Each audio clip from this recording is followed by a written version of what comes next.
Happy Sabbath, everyone. For those of you that are a bit more educated about these things in life, it doesn't take a lot to explain that I suffered from abandonment,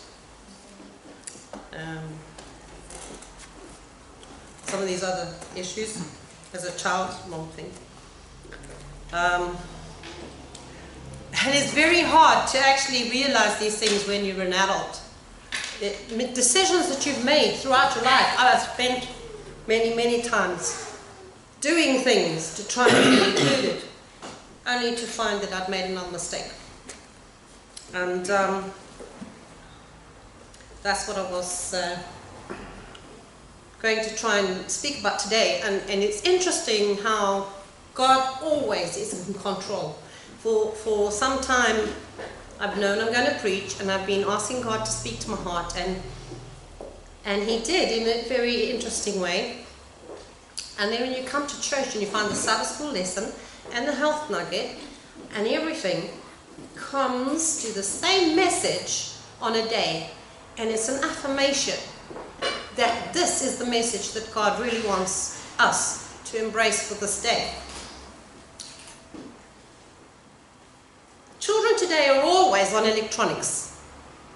Phones, TV, tablets, iPads, whatever they are.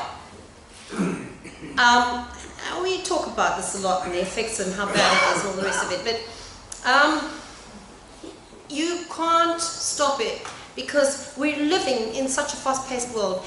Mom has to work, she has to cook, she has to clean, and the only way she can do it is to give the child a tablet and say, okay, here, you've got an hour. That gives her an hour to push through with something else. It's the biggest babysitter, the best effective babysitter that we have today. And I know about all the bad effects, and I tell my children, don't do this with your kids. And they say, Mom, you give me an alternative. And I don't know. I don't know what that alternative is in the society that we live in. So the grandchildren, I think you all know I have Evelyn for weekends. She comes to me, and her granddad spend a lot of time on the iPad, Chromebook, whatever it is, and they watch all sorts of stuff that I do not agree with. Right into the night when I'm trying to go to sleep and I'm saying, can you two stop it? And they just, shh, you know. Mostly about dinosaurs and evolution and all sorts of things. So I've got a strategy, but my strategy is like, aren't always the best. But I have a strategy, and I had the same strategy with my children when they were little, because I had to try and compete on the same level of excitement they were getting in the world, into the religious world. And I had collections of DVDs of Bible stories for kids. And I hadn't unpacked them for a while, so I used to use my phone and I used to try and look up stories of Jesus on my phone, and then say to Evelyn, well, come watch what I've got. And she found that a little bit boring to start off with, but it was, I picked songs like Salties, I'm a little praiser and a hallelujah raiser and I love the Lord best of all. Now she walks around going, I'm a little praiser. Yeah, maybe it's a little bit radical, but it gets her attention, and it's not evolution. So then I unpacked all these DVDs that I'd had from when my kids were little, and I put one on. And after a little while you hear her going, Granny, I just want to cry. And I think, oh. And I look, and it's Moses being put in a basket boat and sent away from his mother. And all through the story she keeps saying, is he going back to his real mom now? Is he going back to his real mom now? And I think, shame, this is actually a traumatic story for her. So I put on the story of creation. We put on the story of creation, and then a little bit later she's going, Granny, my eyes just want to cry. And you look, and all the animals are crying, and Adam and Eve were leaving the garden because God said, you have to leave the garden now. And I think, oh, this story's too sad. I've got to find another one. So I thought, here's one, the miracles of Jesus. This one won't be sad. And so you put it on, and then she goes, Ronnie, my eyes want to cry. And it's Jesus walking down the crowd, and Jairus comes and says, my little girl is sick. Please, can you come quickly, come and heal her. And then there's this old woman walking behind him, going, if I could just touch his robe. And then she touches his robe, and Jesus stops. He's got to go. The little girl's sick, but he stops. And he talks to this lady. Well, first says, who touched me? Dragging it all out, making it too late. And eventually he's healed the old lady, and she's confessed that it was her, and now it's time to go. And Jesus gets there and they say, it's too late, she died. Where's the story in the Bible that's not going to make a child cry? And I'm thinking, it's just pain. Everything is pain. And I thought, oh, that's a relief, it's not just me. I carry so much pain. Everybody does. It's life. And then I heard this philosopher, Jordan Peterson, and he says, quoting probably another great philosopher, and he said, the precursor to life is tragedy. And I thought, it's not even a Christian principle. Everybody knows life is sad. And I started asking God to give me some examples from all these sad stories. Just examples of what we are supposed to do with that pain. And I formulated something in my mind based on what I was taught as a child in regards to Daniel. And then when I went to go and find evidence to support my principle, I got a bit stuck. Because I thought maybe it was in spirit of prophecy. Oh, let me just explain. The question that arises here was, Daniel, was he castrated? I was taught he was by my mother. But now I wanted to quantify whether he was. And I'm looking through spirit of prophecy, because I know it's not likely to be in the Bible itself. I've read Daniel, the book of Daniel, many times. It was never there. And so I'm looking through spirit of prophecy, doing, the spirit of prophecy hip search, where you can type in various words. And I even went and specifically read the chapter on Daniel in Patriarchs and Prophets. There's nothing there. So I started praying, and I was saying, Lord, but my thinking was on that level of pain. Maybe that pain was never there. And I went to Google, and I asked Google, and I said, Google, was Daniel castrated? Was he a eunuch? And I got a number of hits, and most of them were like, well, to start off with, he's a fictitious character. He's not considered to have been a real person, because they haven't found historical evidence that can support his existence. And the argument goes that he's not even quantified and verified in the rest of the Old Testament. And there is one or two references about him, and it could be, it's suggested that that's a different Daniel. There's no proof that that Daniel is the same Daniel in Daniel. And historians and archaeologists say the book of Daniel was only written circa 156, not in 600 whatever when he was in Babylon. And I thought, well, I don't care, because Jesus said, Matthew 24, And when ye see the abomination of desolation spoken of by the prophet Daniel. There's only one prophet, Daniel, who spoke about the abomination of desolation, and that's Daniel in the book of Daniel. So 100%, I don't care what your historians say, I don't care what... Daniel is real. Jesus said so. And he was a prophet. Jesus said so. So, let's leave Google out of it, and let's go back to the word and just read it. First of all, it was the captain over the eunuchs who was sent to go and capture the seed of the intelligent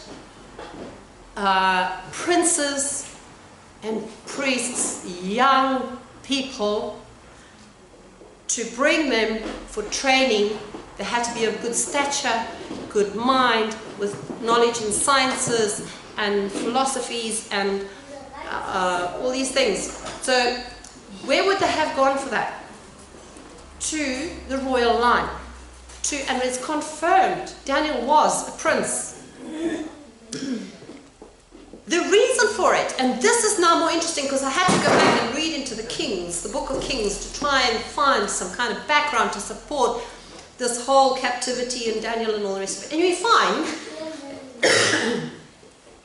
that Jehoiakim had actually...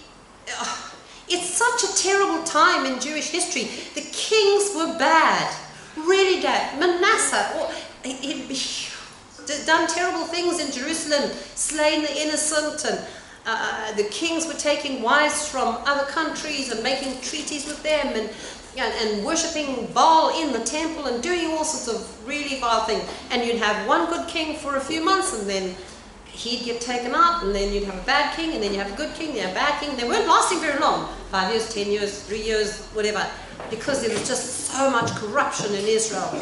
And it was at this time of total corruption and chaos and falling away from the will of God that Babylon comes into the picture, and he actually says to them, I'm going to start taxing you guys. If you want to coexist with us here without us taking you captive and doing all these things, pay taxes.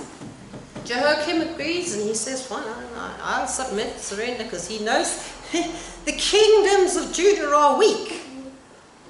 So he says, sure, I'll pay taxes. And there's where you find correlation, because then it says, and in his third year, he rebelled against the Chaldeans, and he said, no, I'm not paying this tax no more.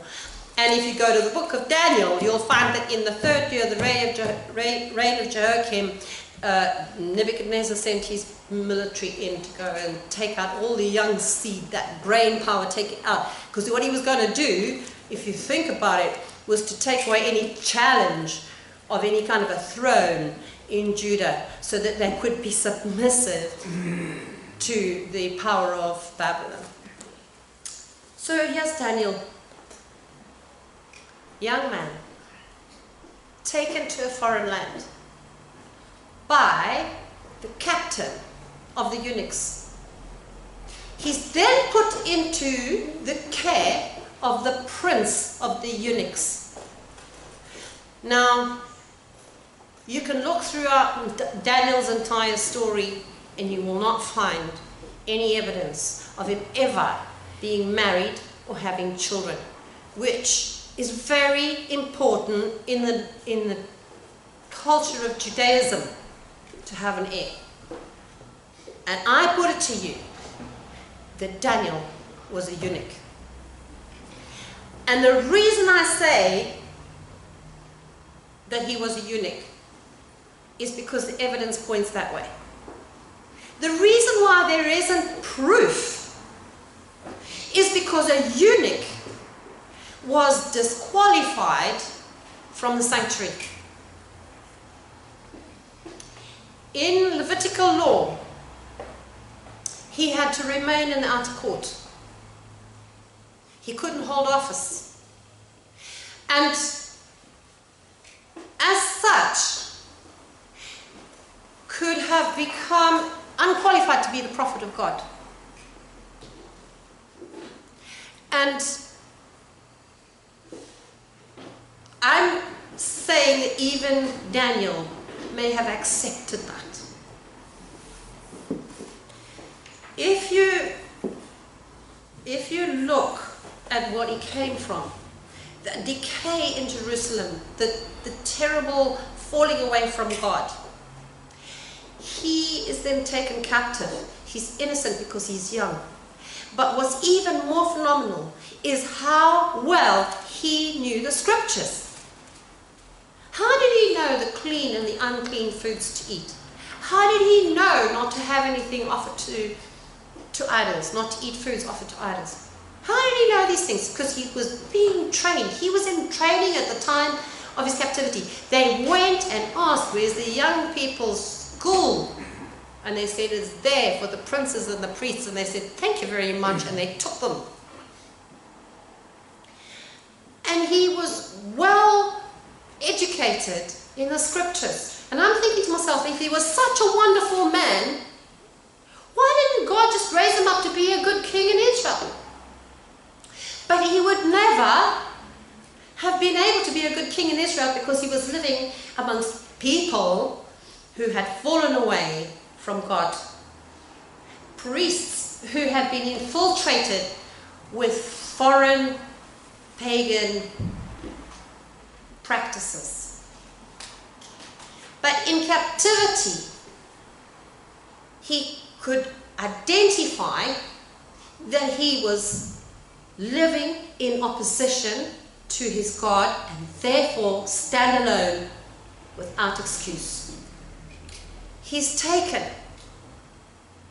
and he's castrated and he's taught how to be a prince in Babylon. And he never forsakes one bit of his learning.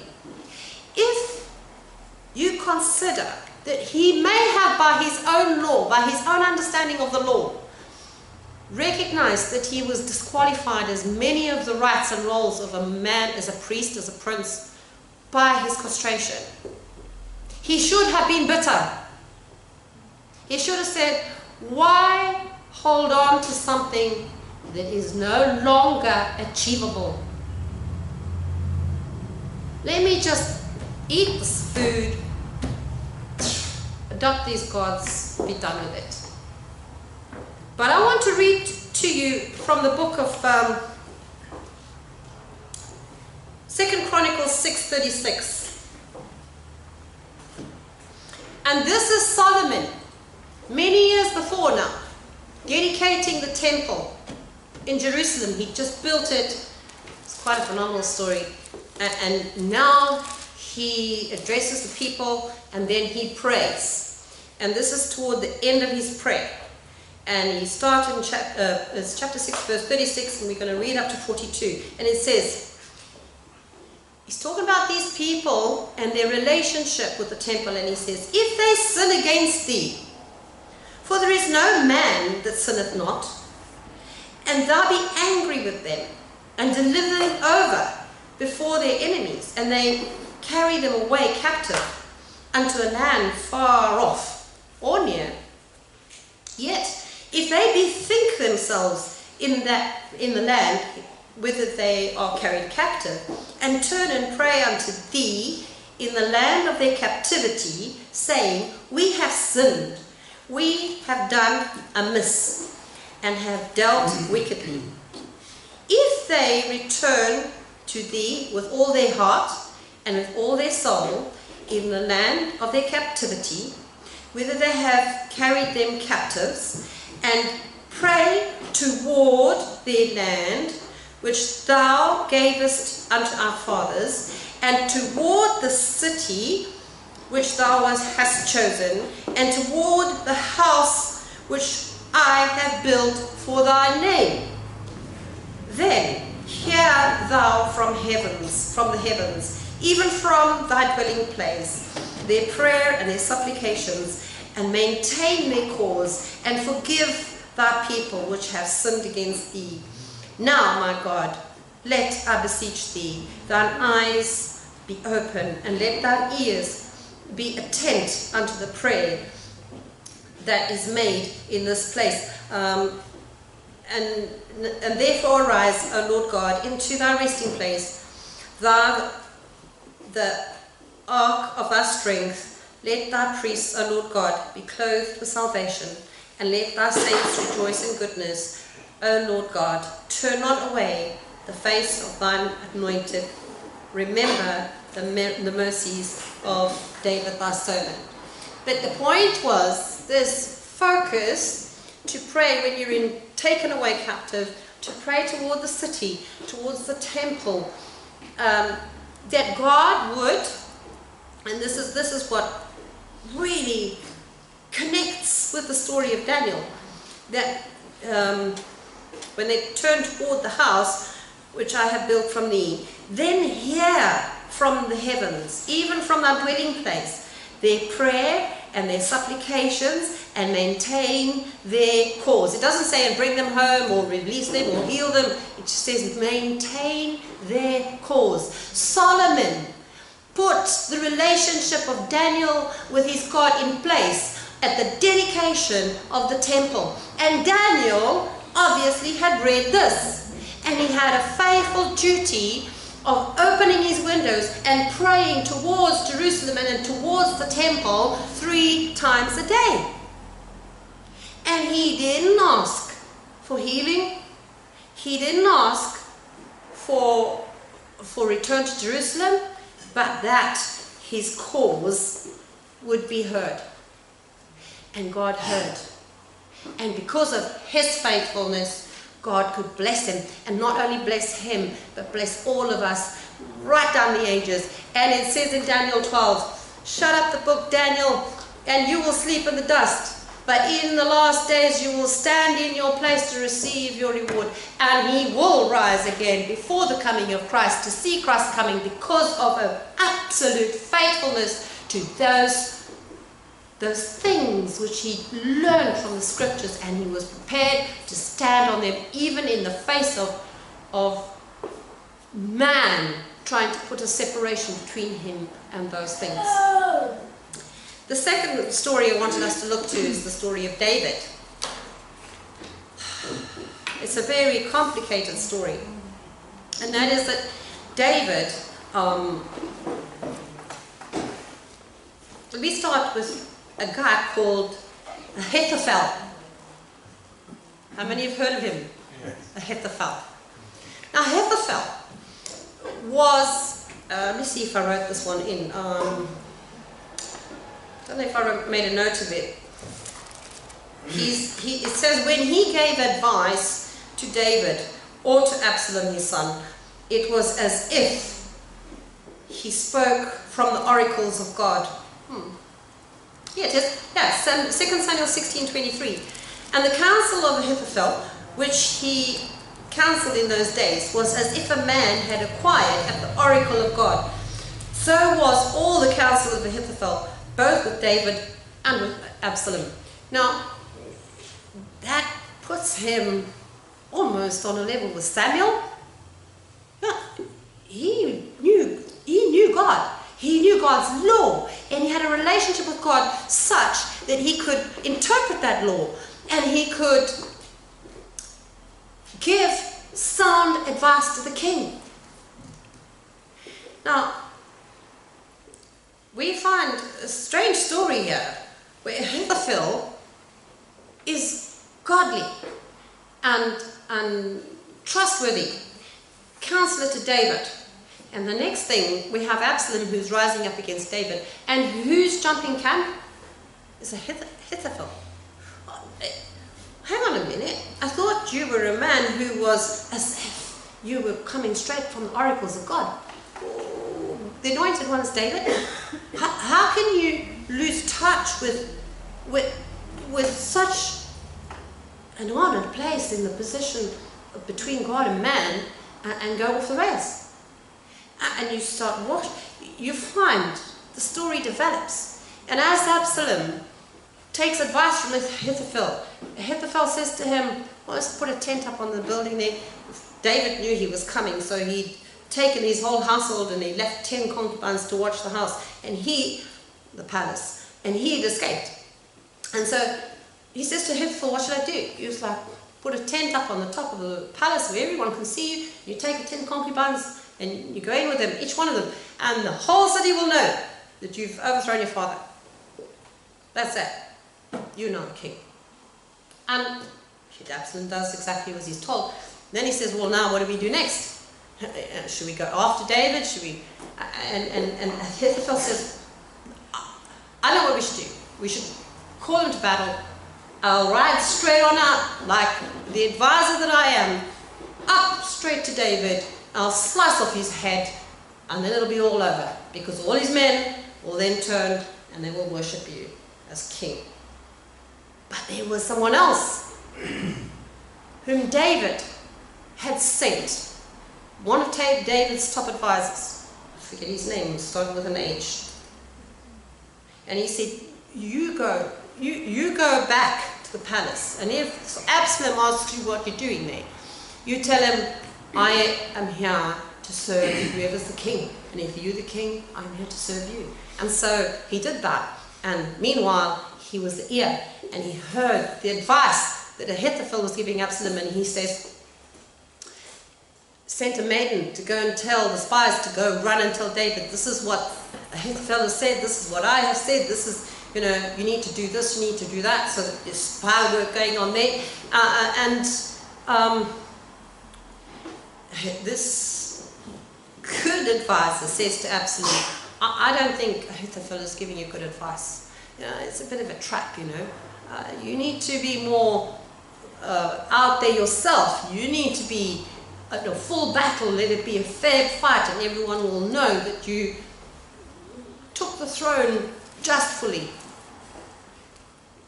Ahithophel hears that his advice has not been taken. He saddles up, goes home, puts his house in order, and hangs himself. You got to wonder why. Why? And then the dots start joining the dots. When Ahithophel is advising David sees Bathsheba, and he lusts after Bathsheba, and he says, who is she? And the word says, Samuel 2, 23, 24.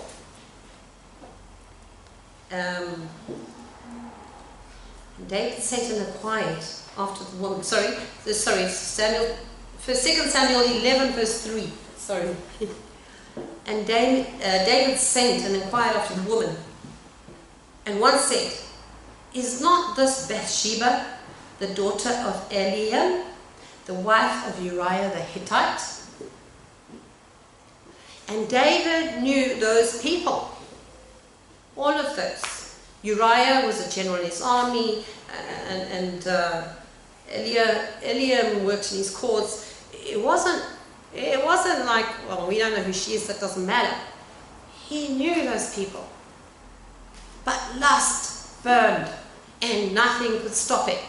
And he said, bring her in.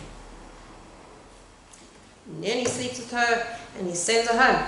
And she sends a message back, and she says, I'm pregnant. And he's now got to start covering his tracks. So what does he do? He sends Uriah to battle. He first gets him to come home, to try and cover it up, to send him in to his wife. But he won't, in the midst of battle, go into his wife. So David thinks, well, I'll make him drunk. He tries to make him drunk, but he still won't go into his wife. So David says, okay, there's no choice. I'm going to knock him off. He has a letter to the general to put him on the front line, withdraw his support, and have him dead. And when he's dead, send me a letter to tell me he's dead. And so the letter comes, Uriah's dead. And David goes and says, oh, Bathsheba, you better come to me now because, you're with child.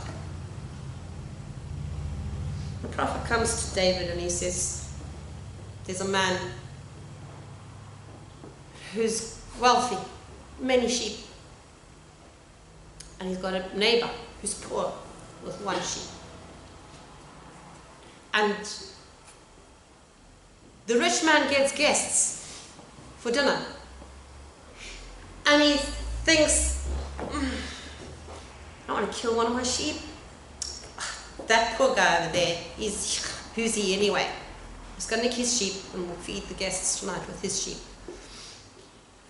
And David rises up and he says to the prophet, who's this guy? Who is this guy? Because I will have his head off. And the prophet says, you that guy.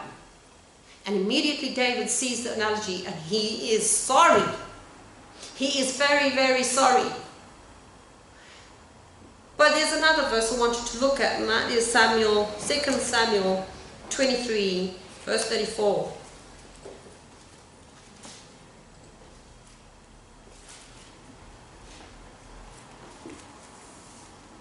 What does it say? Sorry, let me just check that. 2 Samuel 23, verse 34. Yeah.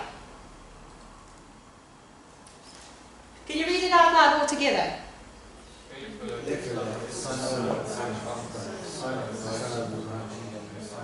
Eliam?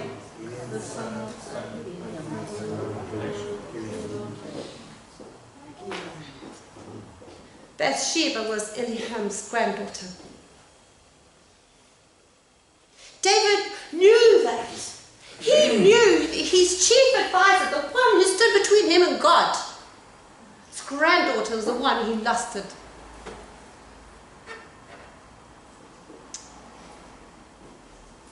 You know, this world is full of pain. And some people are just permanent perpetrators. And yet we find in Acts, God calls David a man after his own heart. And you say, really? What is it about David that God can accept that?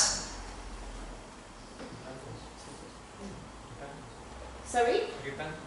Repentance. It's more than repentance. It's the timing. The minute he sees, or the minute he is convicted that he's wrong, is just like that, sorry.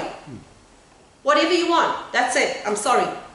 When Absalom is chasing after him, and he's got his whole household with him, and he's fleeing through different parts towards the Red Sea, whatever it was, the river, and one of Saul's descendants, who hated him so bad, comes running out like a madman, throwing dust and stones at him and saying, you bloody man, meaning he had blood on his hands, he was a murderer.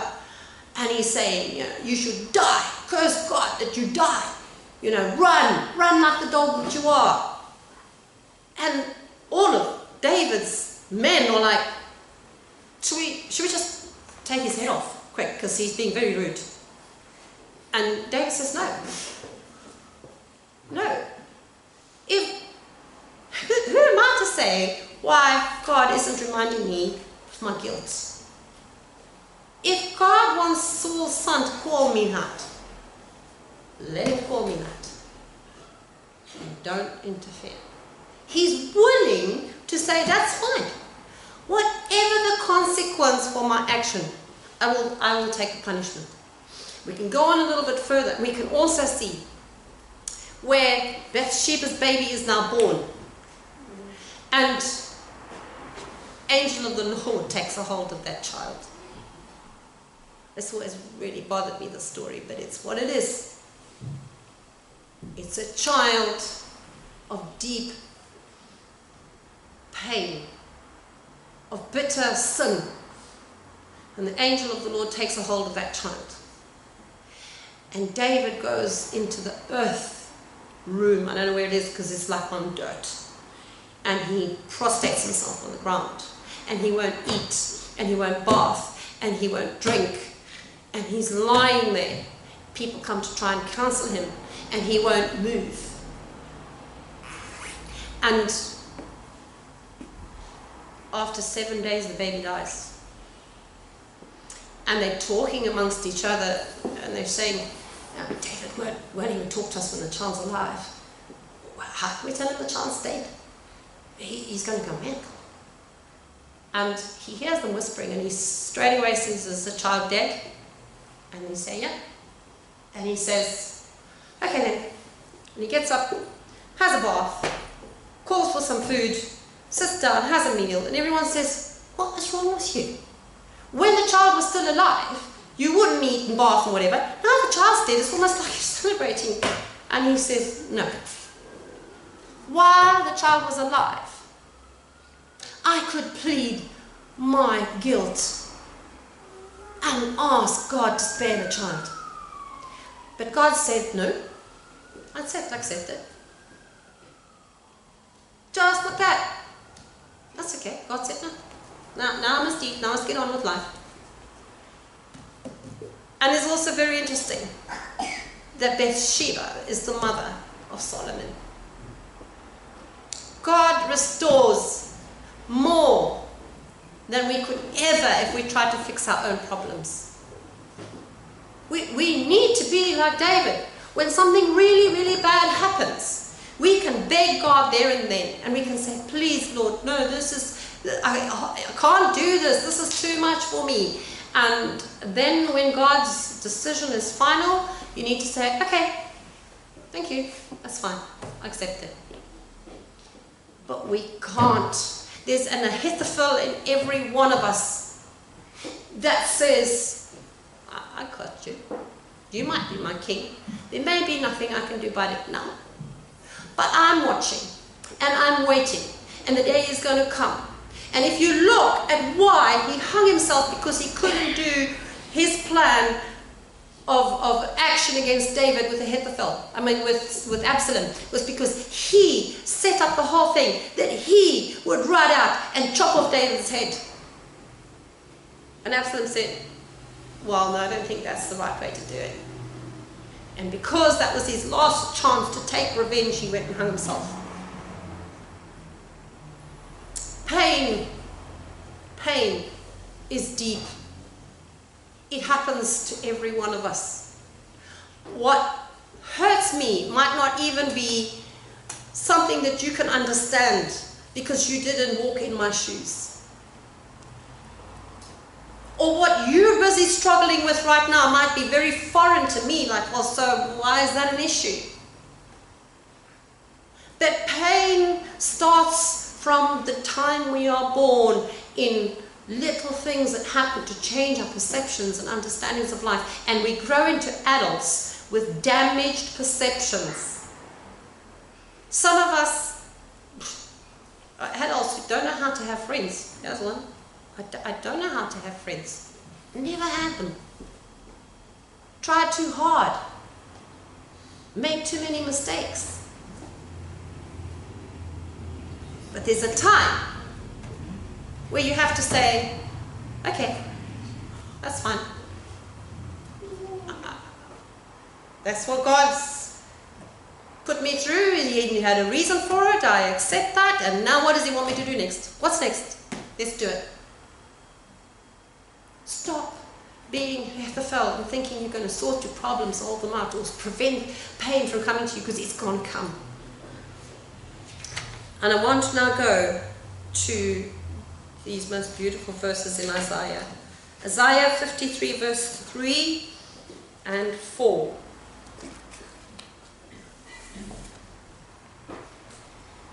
He is despised and rejected of men, man of sorrows and acquainted with grief, and he hid, as it were, our faces from him.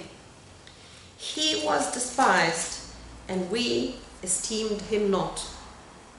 Surely he hath borne our griefs and carried our sorrows, yet we did esteem him stricken, smitten of God, and afflicted.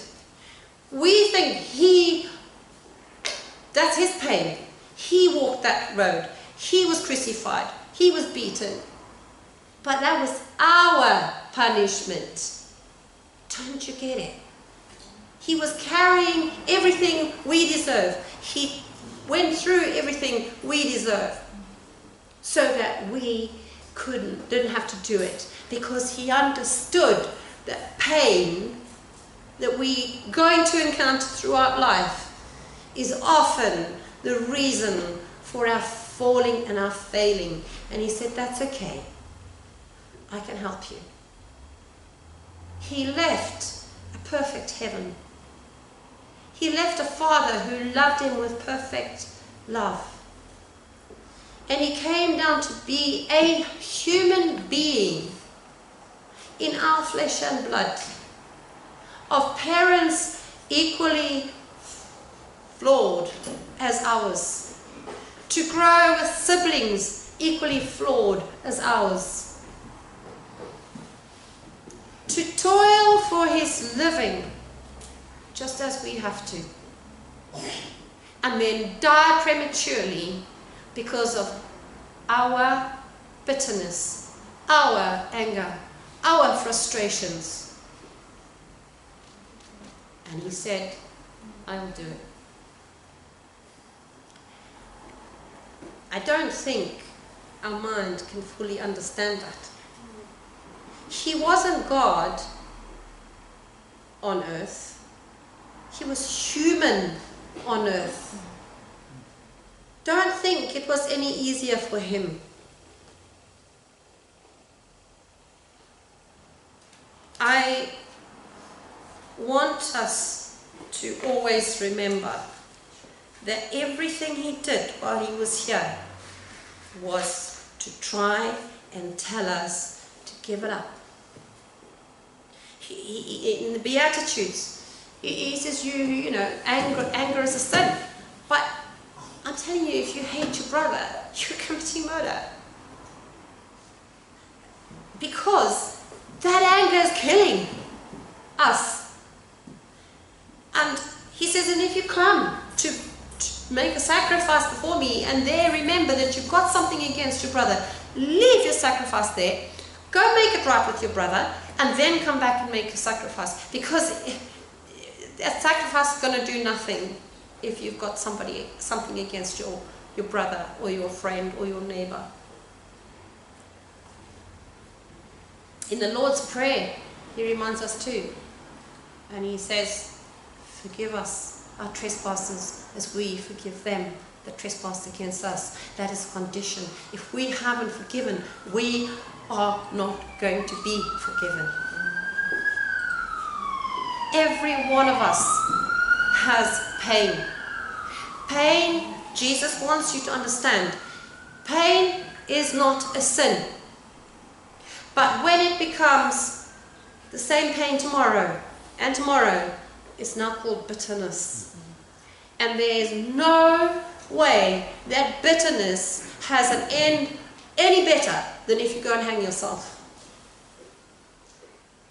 Jesus invites us, takes us to our scripture reading, and he says, take my yoke on you. Take that yoke that's chaining you down of resentment, of bitterness, of frustration, of hurt. Take it off and put my yoke on you. Because my yoke is easy.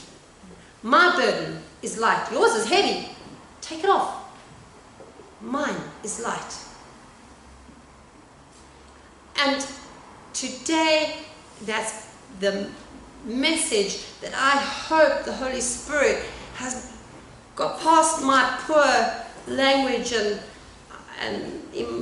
inadequate education, has touched your heart enough to know that if there's anything that is holding you down with resentment, with unforgiveness, with bitterness, today, lay it down.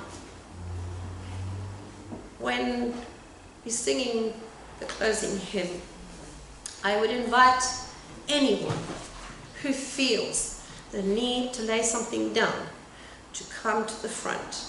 We will have a closing prayer as well, and then we'll have a short season of prayer for each one of us to give up whatever is hurting us.